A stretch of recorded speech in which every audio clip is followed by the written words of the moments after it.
이거 인사검증 만약에 책임 물으면 어디가 제일 책임 있는 거예요? 법무부가 져야죠. 왜냐하면 한동훈 법무부 장관이 미국 갈 때 했던 말 기억해보세요. FBI의 선진 인사 시스템을 배워오겠다 이런 얘기도 했었고 앞으로는 인사검증 과정이 언론 앞에 낱낱이 공개되는 과정으로 갈 거다. 민정수석실에서 암실에서 하는 게 아니라 이런 얘기 했었는데 그럼 법무부 인사검증 어떻게 한 거냐 이 부분이 있고 특히 이 자리는 경찰도 인사검증을 제가 한 걸로 알고 있거든요. 왜냐하면 그렇겠죠. 예, 경찰의 최고 고위직이기 때문에 그러면 경찰에서는 사실 이해관계가 비교적 자유로웠을 텐데 네트워크나 이런 부분에서도 그럼 경찰에서는 이 부분 파악 못했던 거냐 뭐 이런 부분들에 대해서 좀 복합적인 어떤 과제를 지금 남겼습니다.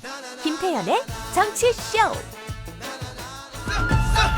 주말에 있었던 핵심 뉴스를 싹싹싹 끌어모아서 탈탈탈 털어드리는 뉴스 싹쓸이 시간이 돌아왔습니다. 자, 세 분 모셨어요. 목돈연구소의 정철친 소장, 한겨레신문 김한 기자, 중앙일보의 박현주 기자 나오셨어요. 안녕하세요. 안녕하세요. 아, 오늘 진짜 할 게 많네. 네. 원래 사실은 요거 오늘 정순신 학폭 네. 요 얘기를 좀 해야 되기 때문에 오늘 김한 기자가 앞서 뉴스온도 번락에서도 예고를 했어요. 김한 기자가 딥하게 취재를 해왔을 것이다. 맞죠? 네, 뭐 딥한지는 아닌지는 모르겠지만 워낙 뭐 이제 많은 분들이 주말 사이에 알게 돼서 예. 딥하게 취재했을 거라고 믿고 자 진행합니다. 자, 이 경제 뉴스부터 보죠. 금리 동결 네. 한국은행 안개가 거칠 때까지 뭐 이런 표현을 썼던 것 맞아요. 같은데 네. 이 의미는 어떻게 보세요? 일단 시장 다수설이었습니다. 금리 동결이? 동결이요. 예. 네. 저는 소설이었고요. 10명 중 7명은 동결할 것이다. 네, 정 소장은 네. 종종 소설 많이 하잖아요. 네, 소설 많이 하고 결국 이제 동결을 했고요. 네. 이유가 두 가지입니다. 금리 인상이라는 게 결국은 경제 체력이거든요. 우리가 누울 자리를 보고 발을 뻗잖아요. 그러니까 금리를 올릴 수 있다는 건 그만큼 금리 인상을 견뎌낼 체력이 있다. 그러나 지금 한국 경제는 못 버틴다. 못 버틴다. 금리 인상 할 정도도 안 된다. 그래서 경기를 하향 조정하고 네. 동결을 한 거고요. 두 번째는 부동산입니다. 근데 여기서 이제 집값 떨어지는 걸 잡느냐 그건 오해고요. 지금 여기서 한국은행이 신경 쓰는 건 집값이 아니라 부동산 PF예요. 연초에 막 부동산 PF 뭐 특히 지방 위주로 사업장들 뭐 무너질 수도 맞아요. 있다라는 우려가 있었잖아요. 네. 작년 말에 특히 레고랜드 회사채 터질 때가 그랬지 않습니까? 근데 여기서 금리를 또 올리면 간신히 눌러놓은 PF가 또 지금 미분양이 계속되니까 또 터질까봐 이 두 가지 점을 고려한 금리 동결이었다 이렇게 보여집니다. 근데 지금 미국하고 금리 차가 있잖아요. 네. 미국 올렸고 네. 그 금리 차 있으면 항상 나오는 게 달러가 빠져나오는 거 아니야? 맞아요. 그럼 환율 오르는 거 아니야? 네. 자, 이거 뉴스 삭스에 몇 년 하니까 허당께 3년이면 다 알아 이제. 네. 하고 좀 유튜브의 발달로 그 논리를 모든 웬만한 국민이 이제 다 알아요. 네. 기준금리 역전, 한미금리 역전. 그 예전에 경제학 대학 다닐 때가 경제학 걸로 공부할 때 그렇게 모르겠던데. 모르고 관심도 없죠. 알아. 예. 미국의 기준금리가 이제 4.75. 네. 근데 3월에 무조건 올립니다. 0.25를 올리든 0.5를 올리든 그러면 5%대가 나오죠. 네. 근데 우리는 3.5잖아요. 그러면 기준금리의 금리 차이가 벌써 1.5고 만약에 미국이 더 가면 더 벌어질 수가 있는 게 눈에 불보듯 뻔하잖아요. 네. 그럼 환율도 오르는 거고. 맞아요. 전 국민이 아는 것처럼 미국의 금리가 높으면 달러가 미국으로 빠져나가고 원화 약세, 사실 환율 급등. 근데 이창용 한국은행 총재는 좀 생각이 달라요. 특히 환 부분에 있어서는 어마어마한 자신감을 갖고 있어요. 처음 취임 초기부터. 그 자신감은 방어할 수 있다는 거예요? 아니면 올라도 상관없다는 거예요? 아니면 본인이 뭐 달러에 대해서 많이 알고 있던가. 그러니까 이창용 한국은행 총재는 그런 걸 지적하면은 항상 이렇게 말합니다. 금리 차이가 중요한 게 아니다. 즉 금리 차이가 벌어진다고 달러가 무조건 빠져나가지 않는다. 한국에서 더 가능성이 있으면 한국에 있지 왜 미국으로 가겠느냐.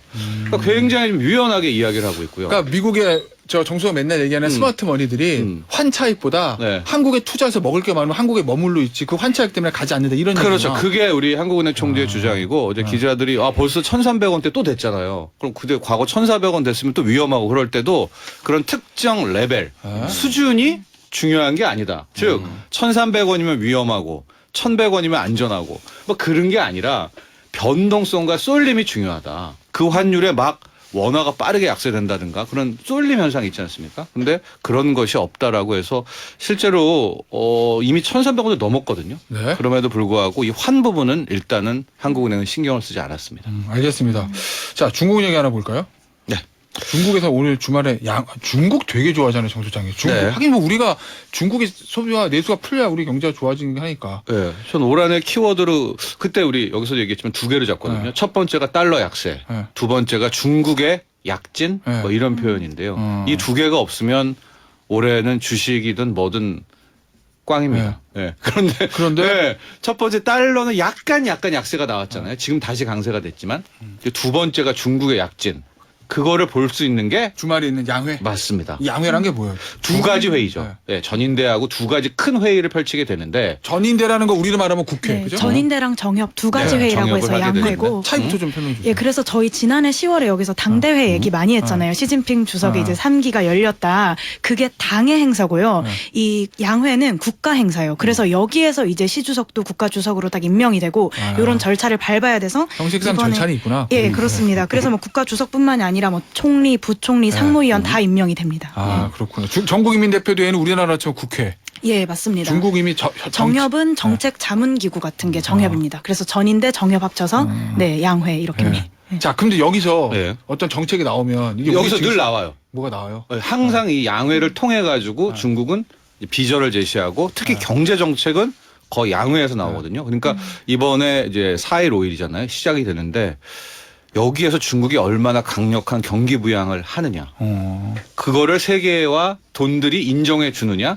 이게 진짜 올 한 해를 중요합니다. 그 경기 부양책은 예를 들어서 SOC 투자하고 막 이런 거 얘기하는 거야? 근데 그런 쪽은 아닐 것 같아요. 어떡해? 돈 푸는 거겠죠. 네. 그냥 아니면 돈 푸는 돈 푸는 거라든가 아니면 네. 중국만의 어떤 경기 부양책이 나와야 되는 거고요. 그 내용은 이제 우리가 지켜봐야 될 것 같습니다.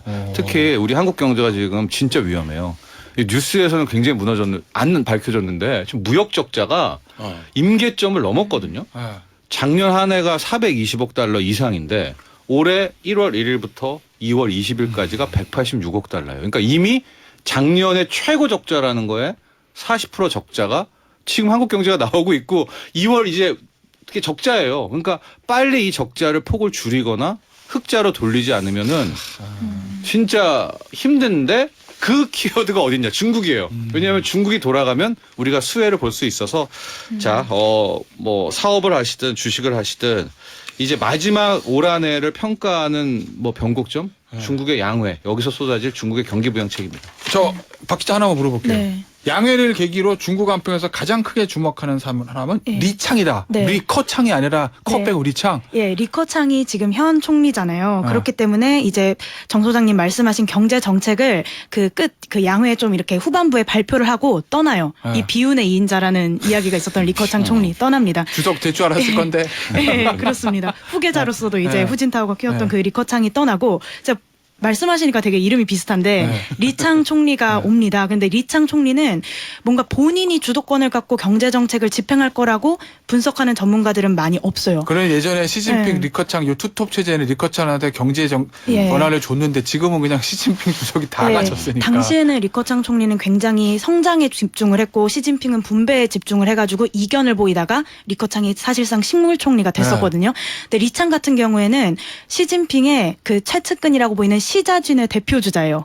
그리고 뭔가 시자준. 예, 뭐 되게 굉장히 명문대를 나왔다거나 집안이 어마어마한 것도 아니어서 시진핑의 되게 마음을 얻은 것도 절대적 복종과 충심 때문에 이렇게 얻어졌다라고 하는 그런 분석이 있는 인물이거든요. 네. 그렇기 때문에 뭐 중국의 이제 경제도시라는 상하이에서 뭐 당 서기도 지내고는 했지만 그런 경제 관련한 경험이 있지만 일단은 뭐 중앙정부에서 일한 경험이 없고 그다음에 워낙 시진핑의 복심 중 하나이기 때문에 그냥 따라가는 총리가 되지 않을까라는 전문가 분석이 있고 네. 그리고 이렇게 되면은 중국이 이렇게 바라는 경제 성장 어려울 거라는 이야기가 있죠. 그래서 집권 1, 2기 때는 본인이 그냥 그렇죠. 견제에만 힘썼다면 지금은 그래도 본인의 충심인 그런 리창한테는 좀 권력을 나눠줘야 하는 거 아니냐 이런 이야기 있습니다. 아니 사실은 그런 거 있었잖아요. 예전에 시진핑 일기 때는 자 명단 쫙 정치국 상무위 명단 네. 보면 경제 누구? 리커창. 오 여기 능력 네. 있지. 네. 여기가 소위 말하는 선수지 이랬는데 네. 이번에 명단 나왔을 때는 누구?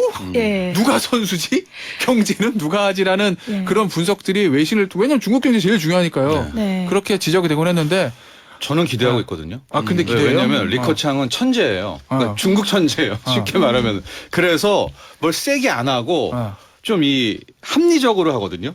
근데 이제 새로운 리창은 거의 경제 문외한 아니에요? 예, 중앙정부 경험이 없고 정말 상하이 그 서기를 했다는 것만 예. 있는데 상하이가 봉쇄로 거의 경제 성적은 꼴찌였잖아요. 예. 그거에 문책을 안 당하고 총리가 된 것도 신기하다는 얘기가 나올 정도의 인물이기 때문에 예. 그래서 저는 정부상에 나 기대를 이건 것 같아요. 예, 단기 중기는 네. 모르겠어요. 중장기는 근데 단기적으로는 네. 진짜 저는 쏟아 부을 것 같거든요. 그러니까 아. 머리가 좋고 똑똑한 천재 리커창이라면 야 그런 걸 어떻게 지금 힘들어, 세계 네, 힘들어 네. 안 하죠. 리창은 모르겠다. 이따 위 하나 때려보 이래가지고 부양할 거다. 할 것 같아요. 네네. 공모에서 용감하다. 아, 용감하다. 네, 그래서 한번 네. 다음 주 월요일부터 주식시장 한번 보시죠. 알겠습니다. 저 소주 얘기해야 되는데 그건 잠시 후에 4부에서 네. 잠깐 할게요. 소주장 저기 요거부터 좀 해야 되잖아요. 네.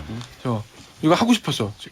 김 기자 기다렸거든요. 네. 학폭 정순신 국가수사본부장의 전 국가수사본부장님이 네. 또 아니고 네. 본인이 문제된 거 자진 처리한 네, 사람이에요. 4시간 반 만에 4시간 사퇴를 반. 했죠. 아, 4시간 반이요? 네. 자, 정순신 변호사라고 할게요. 전자는 안 붙이고.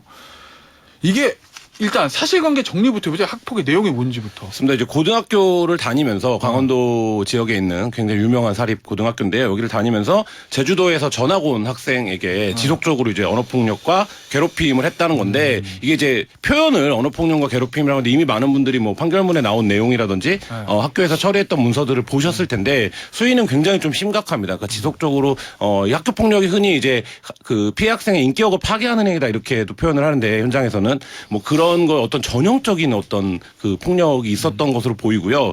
근데 이제 문제는 그 부분에서 이 이제 정순신 변호사가 아버지로서의 어떤 교육이라든지 이렇게 접근을 한 게 아니라 변호사로서 법률 대리인으로서 접근을 해서 이 사건에 대한 어떤 처분이라든지 혹은 이제 법적 대응을 도맡았고 그 과정에서 이게 이제 전학 조치라든지 이렇게 학교 폭력에 상응하는 어떤 학교 측의 조치가 이제 늦어지면서 이 아들은 이제 정시를 통해서 대학교에 입학을 했고 피해 학생은 학교 학업을 계속하지 못하고 지금까지도 정신적인 고통에 그 시달리고 있다 이런 내용인데 학업을 못했다는 거예요, 피해자는. 그렇죠. 근데 이 내용이 2018년도에 KBS 보도를 통해서 이미 한번 기사화가 됐던 적이 있습니다. 당시에도 학교의 담임 선생님이라든지 학교 폭력을 이제 대응하는 단위에서도 굉장히 이게 사안이 악질적이고 심각하다라고 봤어요. 그러니까 이게 그러니까 교사의 표현을 보면 이게 여지가 별로 없다. 그러니까 부모자 가해 학생과 부모자의 대응이 그러니까 무슨 말인지 반성을 하거나 아니면 교육적 목적으로 접근할 여지가 별로 없다 이런 표현까지 나오는데 그래서 이제 검찰 고위직이 아들이 이런 이제 사건에 연루되어 있다라는 보도가 나왔었고 상식적으로입니다. 이거는 뭐 확인이 되기는 어려우니까 검찰 내부에서 고위직 관련해서 이런 보도가 나오면 당연히 확인 작업을 해서 누군지 확인을 했겠죠.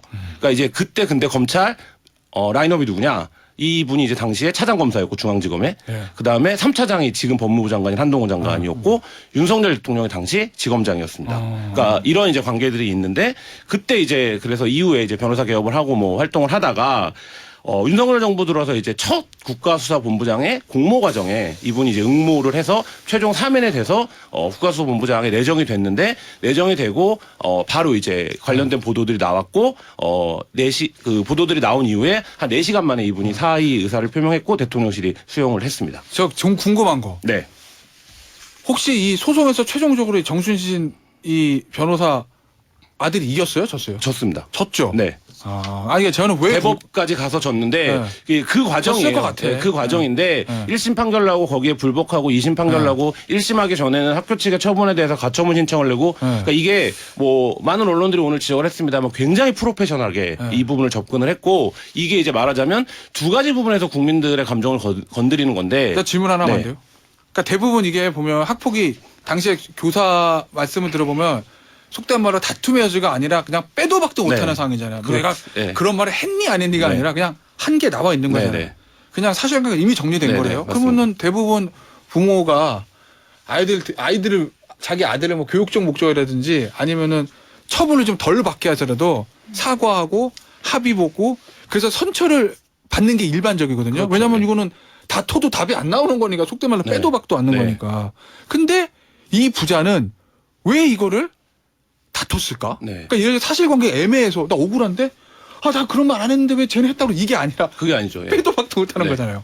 그러니까 그 왜 그거- 사과하고 합의 안 보고 이걸 계속 다퉈서 소송을 끌고 갔냐는 거죠. 그러니까 이제 그 부분에 대해서 검사 아들이 아니면 그렇게 대응할 수 있었겠느냐라는 이제 지적이 나오는 거예요. 실제로 없죠. 변호사비를 그거 가처분부터 대법원까지 다 가려면 그거 어떻게 감당해요? 그렇죠. 그러니까 그 부분에 대해서 이게 말하자면 그래서 뭐 비판하시는 분들은 권력층에는 다른 어떤 세계관이 있는 거 아니냐라는 얘기가 나올 정도로 그러니까 예를 들면 이걸 대법까지 끌고 가서 기술적으로 몇 학기 때 판결을 받아갖고 입시에 어떤 방식으로 반영시키거나 반영시키지 않을 수 있다라는 계산까지 있어야 이게 이제 가능한 부분인데 그리고 이런 경우에는 대부분 가해자도 학교 생활을 하기가 정상적으로 하기가 어려운 게 일반적이거든요. 아, 뭐 소송, 그렇죠. 뭐 네. 일반적으로. 근데 이제 정상적으로 어쨌든 소송 기간 중에 학교 생활을 했다라는 거는 굉장히 좀 뭐 그런 부분들에서 어떤 굉장히 좀 바깥에서 보기에는 특이한 경우고 이 부자가 갖고 있는 어떤 사회적인 힘 이런 게 작동을 해서 가능했던 경우가 아닌가라는. 이거 하나 더. 이 대법원 확정 판결 언제 나왔어요? 졸업한 다음에 나왔어요? 졸업하기 전에 나왔어요? 제가 그 확인을 정확한 시점 확인을 해봐야 되는데 전후만. 네, 그러니까 그 아마 1학기가 지나고 나서 나온 걸로 제가 기사로 봤는데. 대학교 1학 서울대 1학년 1학기 치고. 네네, 그러니까 그죠? 네, 네. 그 그랬을 부분은 거야. 이제 정확한 시점을 확인을 좀. 그러니까 정확한 게 아니라 저는 네. 졸업 전후만 입시 전후만 알면 돼. 그 얘기도 나와요. 이게 이제 굉장히 유명한 사립학교인데 여기서 이제 정시로 가는 비율이 그렇게 높은 학교가 아니에요. 왜냐하면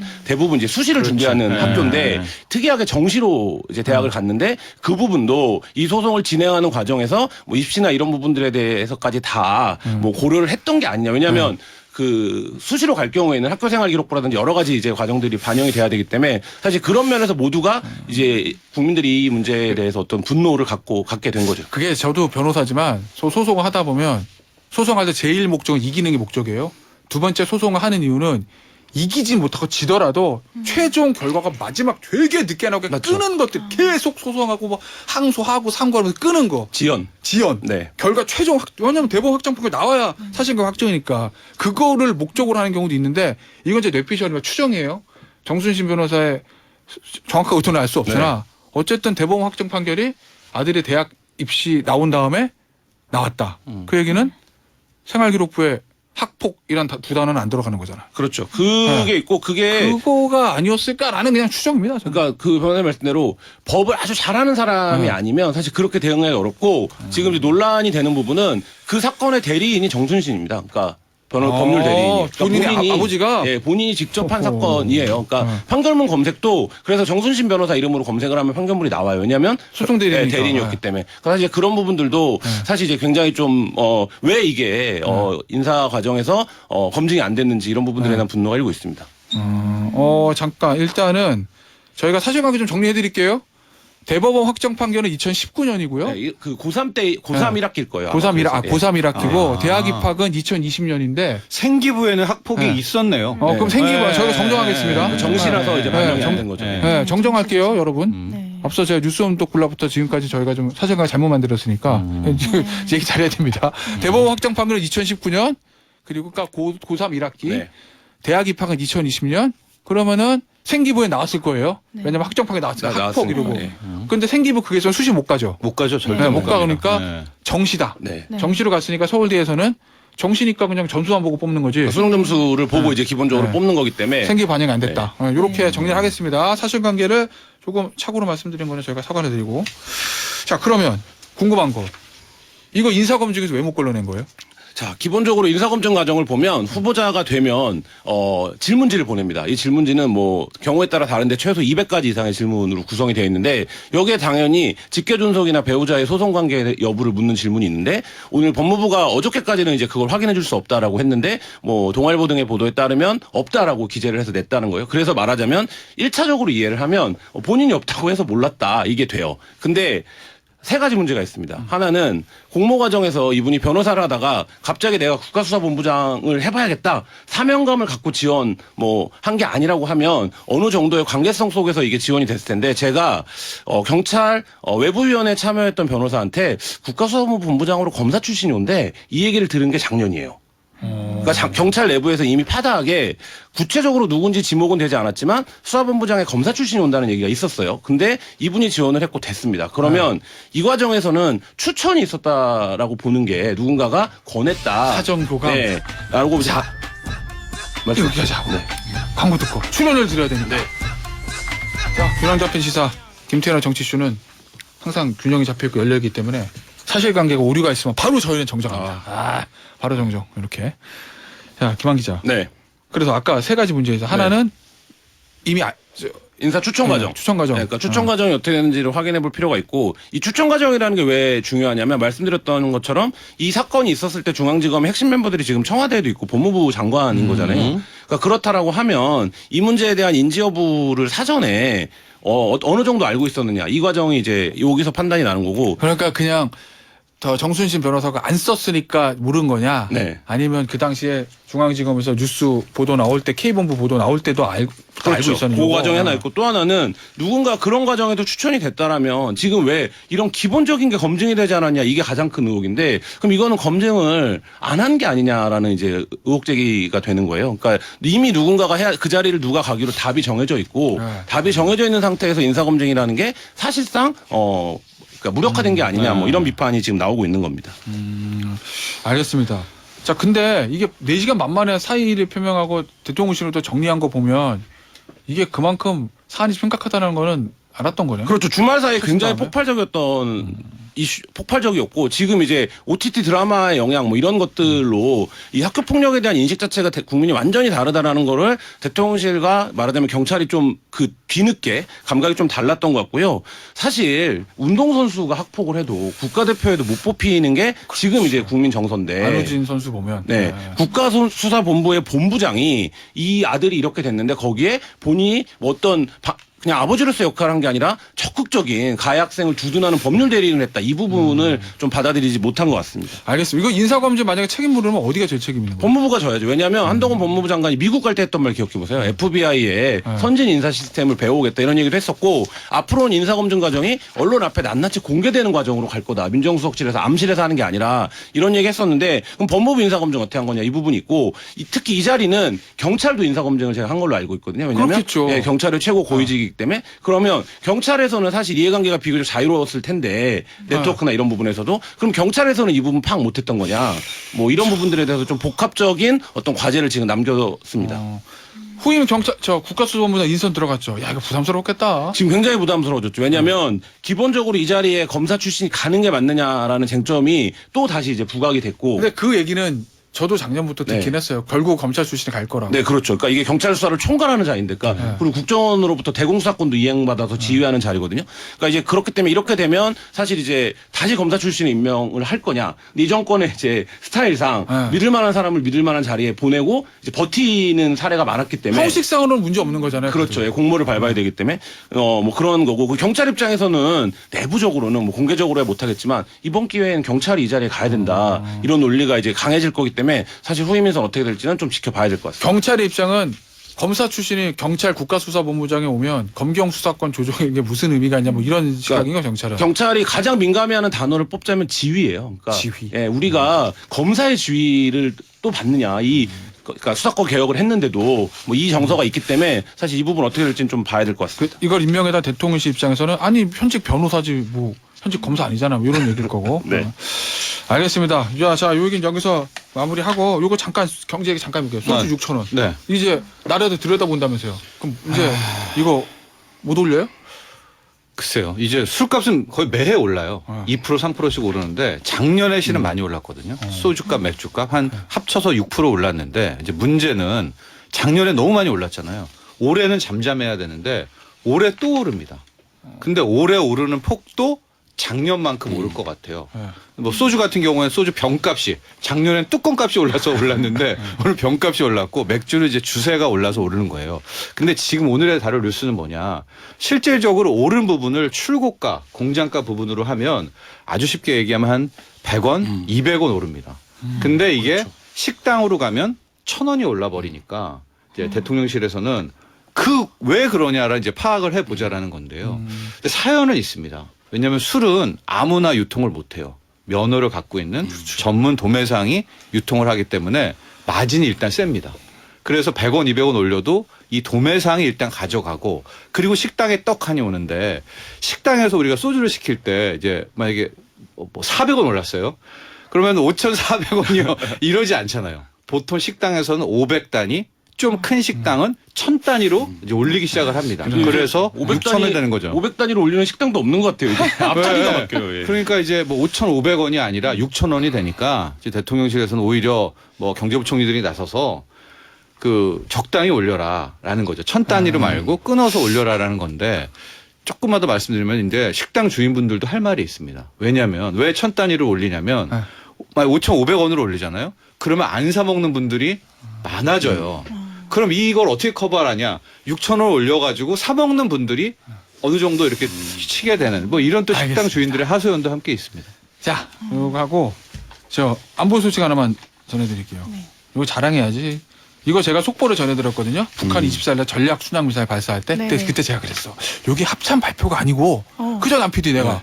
기억합니다. 조선 그죠? 네. 조선 들으셨구나 아침에 들었습니다. 출근하시면서. 네. 합참 발표가 아니고 북한 매체의 주장이기 때문에 네. 좀 봐야 된다. 예. 야, 내가 서당계 3년이면 이제 간다니까. 네. 근데 이게 합참은 조선중앙TV 발표가 잘못됐다는 거죠 지금. 네, 합참 합참은 얘기는. 일단 한미가 탐지한 것과는 다르다. 네. 일단 북한은 23일에 본인들이 전략 순항 미사일 4발을 쐈고 이게 2시간 동안 이제 뭐 비행을 했다라고 이야기를 하는데 합참은 이제 공식 입장은 우리가 탐지한 것과는 차이가 있다고 이제 뒤에서는 이제 사실상 기만 전술이고 허위 보도다라고 이제 생각을 하고 있는 건데요.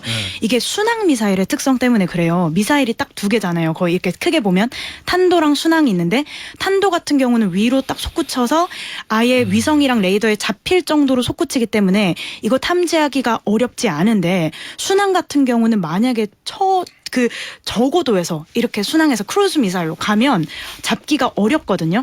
그러니까 이걸 특성을 이용해서 북한이 쏘지도 않은 순항 미사일을 쐈다라고 이야기를 할 수도 있고 지난해 11월에도 한번 그런 적이 있거든요.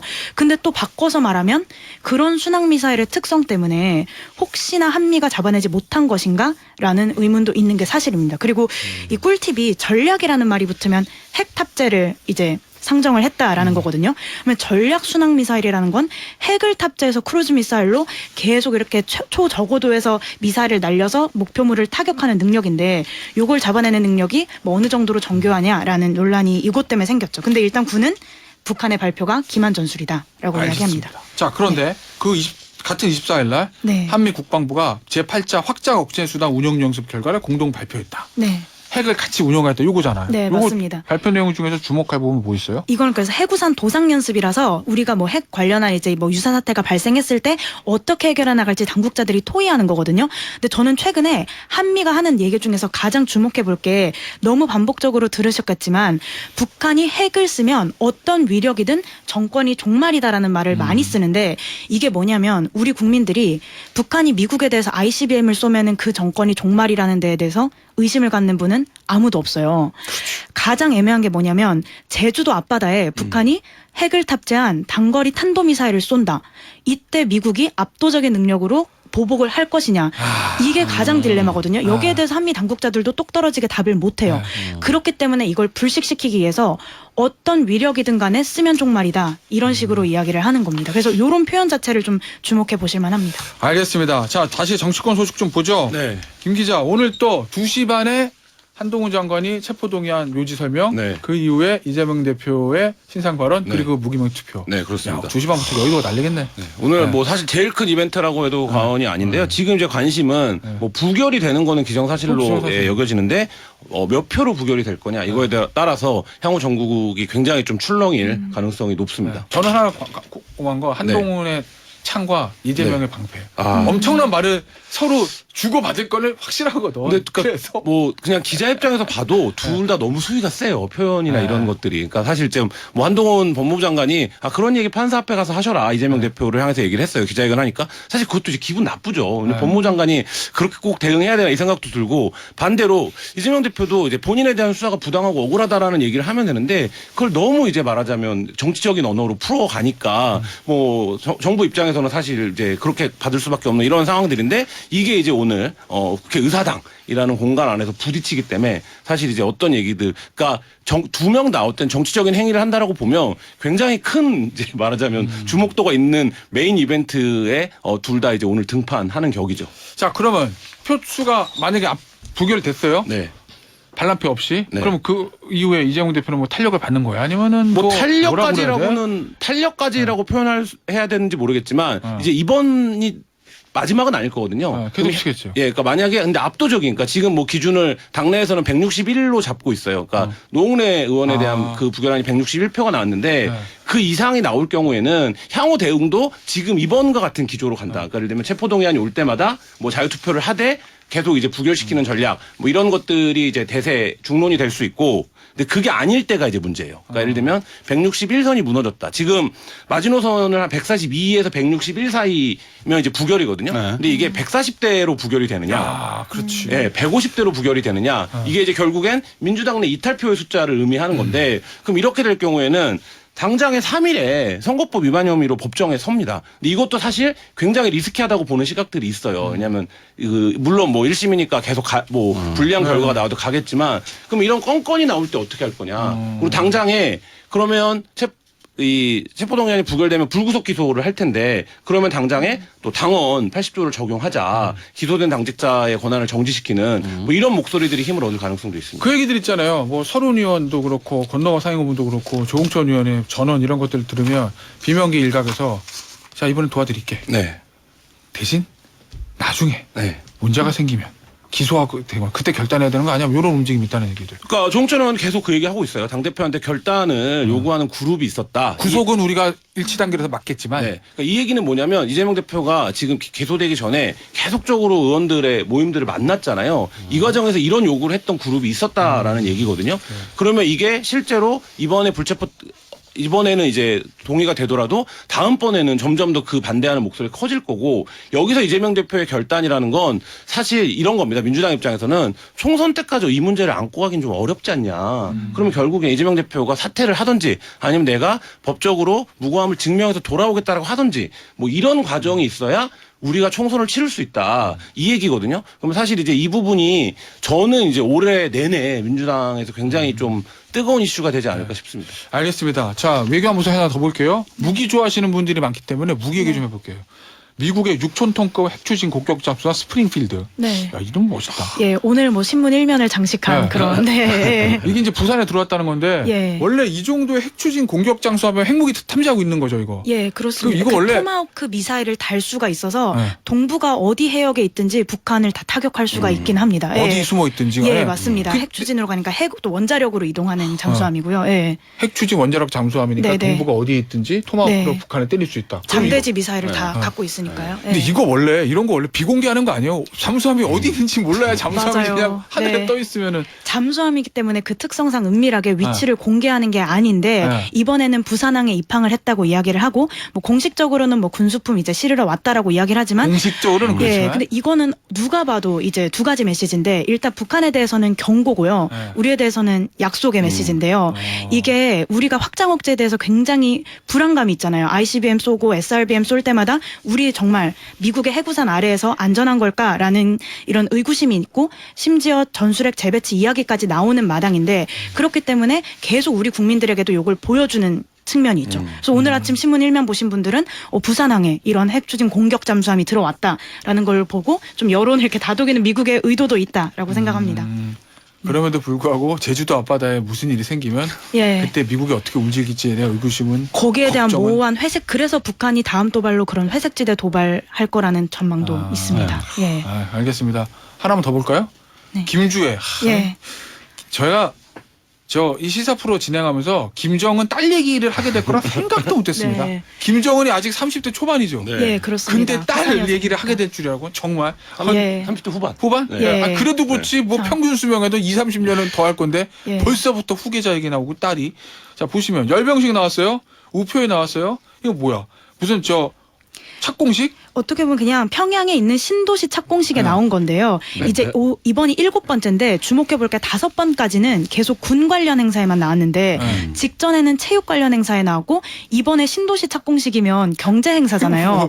정치, 네. 군사, 사회, 경제. 맞습니다. 아이고. 나와서 그래서 아버지 옆에서 첫삽뜨기도 하고 그리고 이 와중에 김여정 부부장은 안 보였어요. 이게 이제 주목해볼 부분인데 고모 아웃 딸 인 이거구나. 예. 야, 여동생 아웃 딸 인 네. 이거네.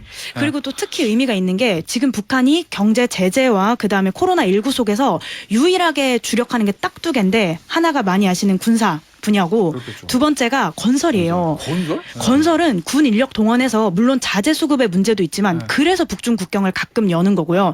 군 인력 동원하면 할 수가 있거든요. 그래서 지금 북한 매체에서 전통적인 군인들의 그거. 그 예. 요새 뭐 평양 그 최근에 찍은 평양 사진 보면 굉장히 놀라울 정도로 정돈이 되어 있어요. 네, 그래서 정말 많은 세대를 공급하겠다라고 해서 이런 공사에 굉장히 이제 공을 들이고 있는데 여기에 딸을 동원했다라는 것도 또 지켜볼 만한 포인트죠. 예. 누가 봐도 그냥 후계자로 거의 내정 같은 분위기네 근데 사진은. 북한 같은 폐쇄 국가에서 이렇게 일찍 노출을 시켜서 이렇게 다양한 행사에 동원하는 후계자가 될 수 있을까요? 아 그러니까 그 얘기하잖아요. 의문입니다. 예. 김정은 저 여동생이랑 형이랑 저 스위스에서 유학도 하고 이런 그러니까요. 비밀이 그렇죠. 있었는데. 네, 이렇게 얼굴이 노출이 되면 유학도 하지 못하고 그리고 일단 여성이라는 것 때문에 일단 여성 후계자가 북한이 등장을 할 수 있을 만큼 그런 사회가 많이 진보가 됐냐라는 의문도 있고요. 그걸 전문가분들도 정말 많이 요새 모이면 가장 논쟁하는 게 김주애가 후계자냐입니다. 저는 그걸 떠나서 과연 4대 세습까지 갈 수 있을까? 예. 네, 근본적으로 그게 좀 의문이 되긴 해요. 예. 그러면 안 되는데. 그래서 가면 안 전문가분들이 되는데. 핵이든 사회주의 경제든 세습이든 세 개 중에 하나는 포기해야 지속 가능한데 세 개 다 끌고는 못 간다는 말씀하신 그런 지적합니다. 알겠습니다. 자. 918 하나님께서 월요일 한 주 시작 싹쓸이 꼭 챙겨드려요. 싹쓸이에서 정 소장 만나서 목돈 정소까지 듣고 있습니다라고 하셨는데 안타깝게도 정 소장 네, 오늘 목돈 오늘, 저 오늘 네, 저 싹쓸이 싹쓸이. 마지막 시간이잖아요. 네. 네. 저는 이제 여기서 싹쓸이를 떠나고요. 네. 새로운 싹쓸이로 또 거듭나시기 바랍니다. 네. 건승하십시오. 네. 알겠습니다. 정 소장 그동안 너무 감사했어요. 고맙습니다. 네, 너무 많은 걸 배웠어 정 소장한테. 예, 네. 고맙습니다. 감사합니다. 철진이 형 고마워. 안녕. 안녕.